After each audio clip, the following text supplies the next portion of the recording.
embodies addiction and disease, okay? Addiction, and this is drugs and alcohol, but this can also be food, sex, and so on. Addiction is usually, and I will use that mitigating word deliberately, is usually accompanied by a lot of entities. People who are alcoholics and drug addicts are surrounded by entities. You will have people who are trying to quit drinking or drugs, and I'll use those two as my primary example right now. You'll have people who are trying to quit using drugs and alcohol, but if you don't clear the entities, they'll constantly have the entities around them saying, take a drink, take a drink, take a drink, take a drink, smoke, smoke, smoke, smoke, because the entity wants to take a drink or wants to smoke. And so they're constantly giving that information and that indication to your body. And it's your body that's picking up on the entity's energy. Just like you pick up on other people's bodies that you're around, you'll also pick up on entities and their points of view. So people who use a lot of drugs are surrounded by entities. They will continue to be surrounded by entities until they stop using the drugs, okay? And you need to recognize that when you're around people who are doing a lot of drugs and alcohol, there are gonna be a lot of entities around them. And that's okay, you just need to know that, okay? Have any of you guys ever gone out for a night of drinking and then like totally lost yourself and you wake up the next morning and just feel like your whole world is like, pfft? That's actually because when you drink, you open yourself up to letting entities in. And again, it's not bad to let entities in, but you need to be conscious about the kind of entities you're letting in and the fact that you did that, okay? It's like I got to a point where I could feel that when and I don't drink very much. Well, I go through phases, but I'm just not a big drinker. But I can feel it's like one glass of wine, second glass of wine, I can start feeling the entities. Third glass of wine, they're fully talking out my mouth. But I don't really care because I'm aware of it now. I used to not be, and I used to flip people out because I'd say the weirdest shit, and I'd just be like, ah! I mean, I already say the weirdest shit. Can you imagine me drunk? No filters. It's like electrocuting you constantly. So that's a lot of the entity and alcohol and addiction conversation and diseases. And a lot of, disease is slightly different from addiction in that disease is created through an unwillingness to be aware. Again, like Gabrielle's question about like, I know I'm a healer, how the fuck do I do this without it hurting me, kind of a thing. Because we turn our awareness into, if we do not acknowledge our awareness, it becomes not easy, it becomes dis-ease. So if you are also completely unwilling to be aware of entities, it can turn into severe sickness. And that's not an exaggeration, it can. And there are people that I have worked with who have had life-threatening diseases who just started talking to the entities and all the sickness went away like that, okay? It's not because the entities are creating the sickness necessarily, and sometimes they can be, not necessarily even deliberately, because like if you have somebody who died, like the story in my book about the woman whose mother who died of breast cancer, her mother took the vibrational patterning of that cancer with her because it was very significant to her. What you make significant, you take with you, like your family's lifetime after lifetime. So her mother as an entity was basically vibrating with the same frequency that created that breast cancer in the first place, and she was standing so close to her daughter that her daughter's body started to duplicate the vibration of the breast cancer. So just even getting someone to recognize like, oh, my mom who died of breast cancer is standing really close to me, okay, mom, stand back, can start to unwind the stuff that can create the physical disease in the body through the unawareness of entities, okay? So that's the entities and bodies, addiction and disease. And that's a very big conversation.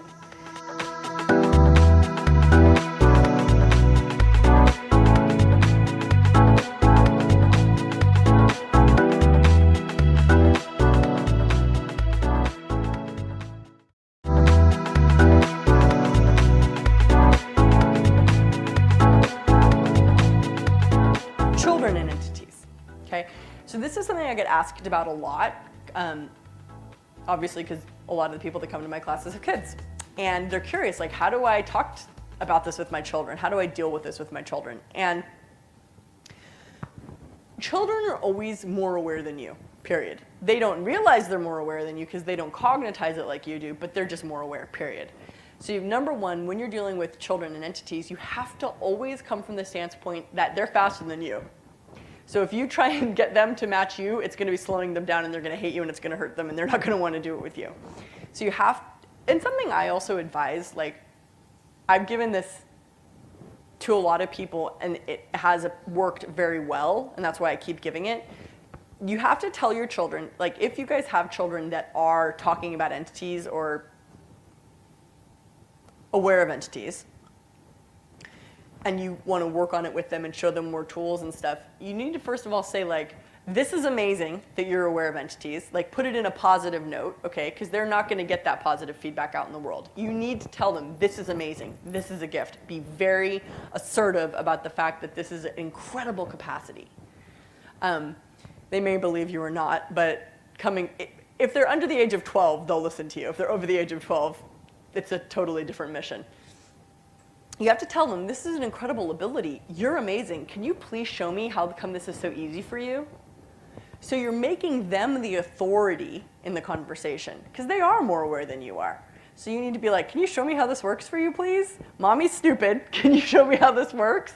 And they'll love it if you say mommy's stupid, because they can perceive the incongruity in your space. It's like, you will be saying one thing out of your mouth, but then in your head you believe a totally different thing, and they don't fucking trust you. They know you're lying. But when you say mommy's stupid, they're like, oh, she gets it. She gets she's stupid. Okay, now I can relax, because they're on like hyper alert for the lies that are being forced at them constantly.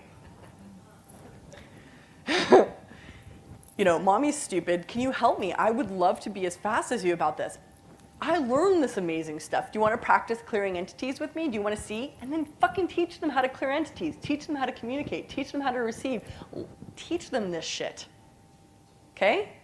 Kids are so easy, they'll learn it like this, and then they'll do it like this, and then make you look like the slowest poke in the universe. Okay? And give your kids permission. Be like, look, mommy's slow, mommy's stupid, or daddy's slow, daddy's stupid. I don't get this as good as you do, but I know you don't need to be scared of it. Do you want to figure this out with me? Kids are so easy. I've got stepchildren, and Max's daughter, at one point, some time ago, was like, she used to cry a lot at night, a lot, and she stopped that now. And at one time, she had like a traumatic night, and I asked her in the morning, I was like, what's going on? She was like, there was someone in my room. I was like, oh, okay. I was like, was he bad? And she was like, and she like tried to shut down. Because her mom doesn't have these conversations with her, so she just only knows how to shut down to her awareness, really, because she hasn't been taught how to process it. So in my questions, it was, okay, let's learn how to process this. So was he bad? You know, first question. She was like, I don't know how to look at this. And I went, again, and instead of pacifying her resistance to awareness, I went, oh, but did he mean bad? And she was kind of like, not really. I was like, I think he maybe just didn't realize you were sleeping. And she went, oh. And she saw that. This being just didn't realize she was sleeping. And I said, well, you need to tell them that you're sleeping and now is not the best time to talk to you. And she went, oh, okay. Hasn't cried since. It's easy stuff. It's easy stuff. Just like, I'm sleeping right now. Now's not a good time. Okay? And you can also work with your kids, and you're going to have to work with your kids to a certain degree, especially those of you who have children who are uber entity aware, because some children are more entity aware than others, and so are people. With children who are uber entity aware, there is certain things that they're not going to be able to handle with certain entities, like if they have people who overdose and stuff. A 3-year-old, a 5-year-old is not equipped to handle that. So you need to create sort of like an organization or a system with your children where you tell them, you know, or you basically tell the kids like, well, all the entities that you can't handle, tell them to come to me, okay? And then you have to be willing to be part of it, okay? Yes, Nicole. Yeah, these tools are awesome, Shannon. I've got both my kids, 5 and 7, are aware of entities, and the eldest who was born, the entities I became aware of entities through him coming through my body. Right. What a gift that was. And so he had a lot of fear around it, because at that point I had fear. I didn't know what to do with the awareness of entities. And so now it's amazing what they'll come out with just as we're driving in the car, you know, oh, if I see a ghost, I'll just first of all ask it, are you aware you don't have a body anymore? And then my other son will say, wow, just because there's a ghost there doesn't mean they're here to scare me. They might want to just talk to me, Mum. And it's just so awesome. And yeah, it's so cool. So thank you, Shannon. It's so easy and there's no significance in it. And even, oh, your grandma says they don't exist. Well, that's okay, you know. Grandma's not aware of it. Grandma's stupid. Yeah. So thank you. Cool, yeah. And if your children are doing fear around entities, it's because they learned it from you or their other parent, period. They don't come in being afraid. That's a behavior they have to learn. So that's children and entities.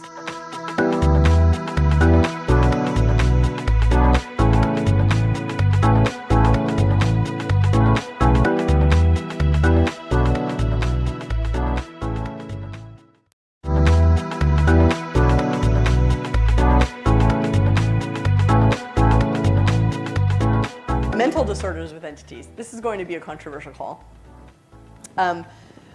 Like I said in the beginning, schizophrenia is a severe awareness and ability with entities. Schizophrenia, multiple personality, borderline personality, and a lot of other diagnoses are this reality's diagnosis for you're super aware of ghosts. And so if you begin to work with the person and educating them about the entities, they can begin to take control. Schizophrenics, people who are already full-blown schizophrenics, have already relinquished control to the entities. And that's what makes them a schizophrenic. I am like a functioning schizophrenic, right? But I have control over it, which is something I had to develop. They need to become the dominant entity in the pack, and a lot of people who are schizophrenic don't want to be, and that's why that's how they relinquish to letting themselves be opened. That can be a very challenging thing for somebody. I've worked with 3 people. One of them was a paranoid schizophrenic, one of them was borderline personality, and the other one was like a everything salad smorgasbord of every label that they could possibly put on the person. They're like, this must be what is wrong with you. Take these drugs. And I was able to get to the point where they acknowledged the entities, they were willing to communicate with the entities, but they weren't actually willing to be the dominant entity in their life. And that's where they gave up. And so that is imperative for people who have mental disorders, is that they start to recognize the presence of entities, learn how to work with the entities, and stop giving up their power to the entities. Okay? So it's pretty straightforward, but it's not a very easy path for people who are already out of balance in that way. And so this conversation will be the ins and outs of how to deal with, if you are somebody with a mental disorder, it's like, and there are so many people who have done Talk to the Entities who do it and they go, oh my God, I used to think I was crazy. Kind of like Heidi yesterday. She's like, I used to think I was a total nutbag, but now I get that I'm just aware. And that's what's really important to get, okay? Because this reality is not conducive for awareness. It is discouraging of awareness. And if that awareness is discouraged enough, it will break someone's being and they will become all fucked up, okay? You can break a being by invalidating them, okay? I find that a lot of people with mental health love being the victim. Well, that's exactly right. That's exactly right. They want to be there. That's where they want to stay. Yeah, exactly. So, and there are a lot of people who, and it's interesting because I tend to get the people coming to me who are the family member or the relative or the loved one of the person with the mental disorder, and what the information they get from me is so totally not what they think, you know, they're gonna get. But basically I teach them not to be at the effect of the victimization that the person is creating. And this is a very hot topic, mental disorders, because it's one that the pharmaceutical industry makes bazillions of dollars from. And it's like, what would it be like if all of the people who are special and different and advanced actually were able to be that and were educated in that and empowered in that?